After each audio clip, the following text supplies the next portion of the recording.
తులారాశి వారికి ఈ వారం సాధారణమైనటువంటి గ్రహస్థితి గోచరిస్తూ ఉన్నది. ప్రత్యేకించి సప్తమ స్థానాన్ని రవి వదిలిపెట్టి అష్టమంలోకి సంచారం చేయడము. ఇక్కడ తులారాశి వారికి అష్టమ స్థానంలోకి గ్రహాల యొక్క సంఖ్య పెరుగుతూ ఉన్నది. అష్టమంలో గురుడు, అష్టమంలో రవి యొక్క సంచారము.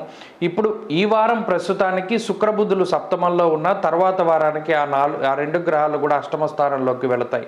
ఆ తదుపరి చంద్రుడితో కలుపుకుని 5 గ్రహాలు అష్టమ స్థానంలో ఉంటాయి. కాబట్టి కొంత ఈ అష్టమంలోకి పెరిగేటువంటి గ్రహాల పట్ల చాలా జాగ్రత్తగా ఉండాలి. అనగా ఏమవుతుంది అనగా ఆకస్మికమైనటువంటి నిర్ణయాలు, అప్పటికప్పుడు తీసుకునేటువంటి ఫాస్ట్ డెసిషన్స్ ఏవైతే ఉంటాయో వాటి వల్ల ఈ రాశి వారు భవిష్యత్తులో ఇబ్బంది పడడానికి అవకాశం ఉంటుంది.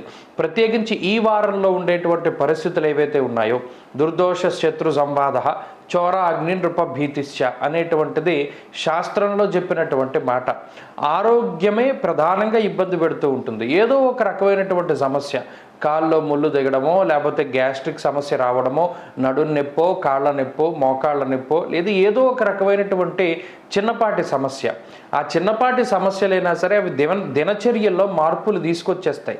అనగా సమయానుకూలంగా మిమ్మల్ని పనులు చేసుకొనివ్వకుండా అవన్నీ కూడా వాయిదా వేసుకునేటువంటి పనులు, ఎవరి మీదైనా సరే ఆధారపడేటటువంటి విధంగా ఈ గ్రహస్థితి మిమ్మల్ని ప్రోత్సహిస్తూ ఉంటుంది.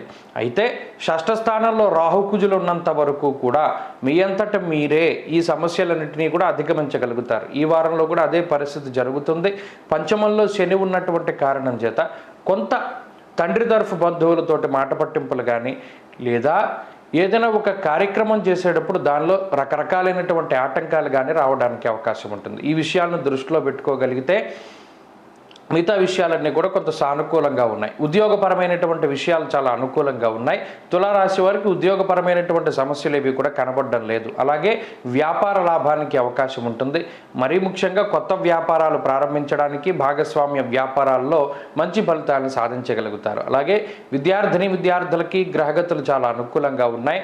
దూర విద్యకి అవకాశం ఉంటుంది. స్త్రీలకు ప్రత్యేకించి ఈ గ్రహస్థితి కించిత్ అనారోగ్యపరమైనటువంటి పరిస్థితులకి దారితీస్తుంది. ప్రత్యేకించి అష్టమంలో రవిగురుల యొక్క యుతి మాత్రం ఆరోగ్యం మీదే ప్రభావం చూపెడుతుంది. కాబట్టి ఆరోగ్యాన్ని జాగ్రత్తగా చూసుకుంటే చాలును. తులారాశి వారి వారం మరింత అనుకూలమైనటువంటి ఫలితాలని సాధించడానికై సూర్యారాధన చేస్తూ ఉండడం చెప్పదగినటువంటి సూచన.